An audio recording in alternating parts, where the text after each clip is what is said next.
கர்த்தருடைய பரிசுத்த நாமத்துக்கு மகிமை உண்டாவதாக. என்னாகமம் 22ஆம் அதிகாரத்தை பார்க்க போகிறோம். இப்போ இஸ்ரவேல் என்ன பண்ணுறாங்கன்னா, பிரயாணம் பண்ணிட்டு வராங்க. யோர்தானுக்கு பக்கத்தில் வந்து இருக்காங்க.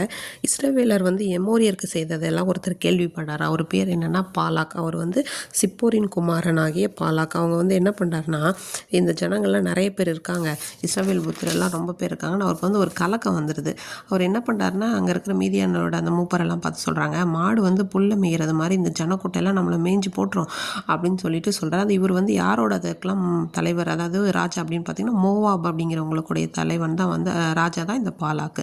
அப்போ இவர் என்ன பண்ணான்னா, நம்ம இவங்களை வந்து போர் தொடுத்து ஜெயிக்க முடியாதுன்னு இவருக்கு புரிஞ்சு போச்சுட்டு, அப்போ வந்து என்ன பண்ணால் பீலையாமை வந்து என்ன பண்ணார், கூப்பிட்டு அனுப்புகிறார். பேயோரோட குமாரனவர் அவரை கூப்பிட்டு சொல்கிறாரு, இந்த மாதிரி அவரோட ஸ்தானாதிபதிகள் எல்லாத்தையும் அனுப்பி சொல்கிறாரு, இந்த மாதிரி ஒரு பெரிய ஜனக்கூட்டம் வந்திருக்கு, அது வந்து எங்களோட பூமியோட எல்லாத்தையும் விசாலத்தெல்லாம் மூடி எங்களுக்கு எதிராக இருக்காங்க, அவங்க என்னிலும் பலவான்கள்னு எங்களுக்கு தெரியுது, ஆனால் வந்து நீங்கள் ஆசீர்வதித்து அவங்க ஆசீர்வதிக்கப்படுவாங்க, நீங்கள் சபிக்கிறவங்க சபிக்கப்பட்டோன்னு அறிவு, அதனால் நீங்கள் வந்து அந்த ஜனத்தை வந்து எனக்காக சபிக்கணும், அப்போது ஒருவேளை நான் அவங்கள முறியடிச்சுட்டு அவங்கள இந்த தேசம் வந்து துரத்தி விட்டுருவேன்னு சொல்லும்போது, அதே மாதிரி என்ன ஆகுதுன்னா, இவனோட ஆளுங்க எல்லாம் இந்த பாலாக்கோட ஆளுங்க எல்லாம் பிள்ளையம்ம நோக்கி கையில் வந்து கூலிலாம் எடுத்துகிட்டு போகிறாங்க, கொடுத்து கூப்பிட்டு வரணும். அவங்க அன்னைக்கு வந்து என்ன பண்ணுறாங்க அப்படின்னா, தங்கி இருந்துட்டு கர்த்தர் எனக்கு என்ன சொல்கிறாரோ அதை வந்து நான் சொல்கிறேன் அப்படின்னு சொல்லிட்டு பீலையம் வந்து சொல்கிறாரு. அதே மாதிரி தங்கியிருக்காங்க. அப்போ வந்து பீலையம் இடத்துல இருக்கிற தேவன் வந்து கேட்குறாங்க, யார் அவங்கன்னு சொல்லும்போது பீலையம் சொல்கிறார், இப்படி இந்த மாதிரி பாலாக்கு அமைச்சிருக்கிறாப்புல, மோவாபோட ராஜா தான் அவர், இந்த மாதிரி இஸ்ரவேல் ஜனங்கள் குறித்து அவங்க சொல்கிறாங்க, அவங்கள நான் சபிக்கணும்னு சொல்கிறாங்க அப்படின்னு சொல்லும்போது தேவன் சொல்கிறாரு, நீ அவங்க கூட போகக்கூடாது, அவங்கள சபிக்கக்கூடாது, அவங்க ஆசீர்வதிக்கப்பட்டவங்கன்னு சொல்கிறாங்க. உடனே பிள்ளையம் காலமே எழுந்துச்சி சொல்லிடுறாரு, நீங்கள் வந்து போயிடுங்க, எனக்கு வந்து தேவன் உத்தரவு கொடுக்க மாட்டேன்னு சொல்லிட்டாரு அப்படின்னு சொல்லிட்டு சொல்கிறாங்க. அதுக்கப்புறம் வந்து இவங்களும் போய் பாலாக்கிட்ட சொல்லிடுறாங்க, இந்த மாதிரி அவங்க வரமாட்டேங்கிறாங்கன்னு சொல்லிட்டு.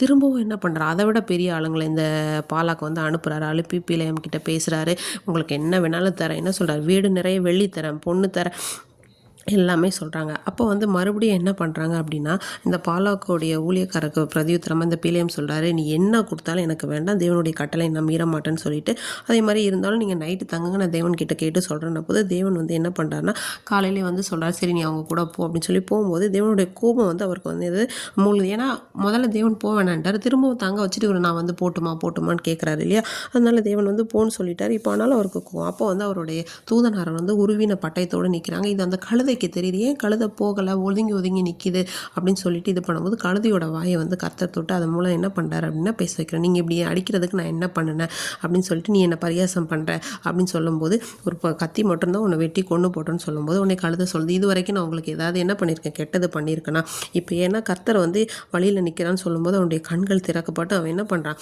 கீழே விழுந்துட்டு முகம் குப்புற விழுந்து பண்ணிறான். அப்போ கர்த்தருடைய தூதனான, நீ வந்து கழுதையை அடித்தது என்ன, அது வந்து என்னை பார்த்து என்ன பண்ணுச்சு, விலகிச்சின்னு சொல்லும்போது இவர் வந்து சொல்கிறார், நான் வந்து பாவம் செய்துட்டேன், என்னை மன்னிச்சிருங்க, நீங்கள் நிற்கிறது எனக்கு வந்து உங்களுக்கு பிடிக்கலன்னா திரும்ப போகிறேன்னு சொல்லும்போது கர்த்தருடைய தூதன் சொல்கிறாரு, நீ போ, ஆனால் நான் உனக்கு என்ன சொல்கிறேனோ அதை தான் நீ வந்து என்ன பண்ணணும் சொல்லணும்னு சொல்லிட்டு சொல்கிறாங்க. அதே போல் என்ன பண்ணுறாங்கன்னா, இவர் பாலாக் இந்த பிள்ளையம் வரும்போதே பாலாக் எதிர்கொண்டு போய் அவரை கூட்டிகிட்டு அவங்க இடத்துக்கு வந்து போகிறாங்க. அதுக்கு அடுத்த அதிகாரங்களில் என்ன நடக்குதுன்னு பார்க்கலாம். தேவன் நம்ம கூட இருக்கும்போது நமக்கு விரோதமாக எழும்புகிற எந்த ஆயுதமே வாய்க்காதே போகும் அப்படிங்கிறதுக்கான ஒரு அடையாளமாக தான் இந்த அதிகாரம் இருக்குது.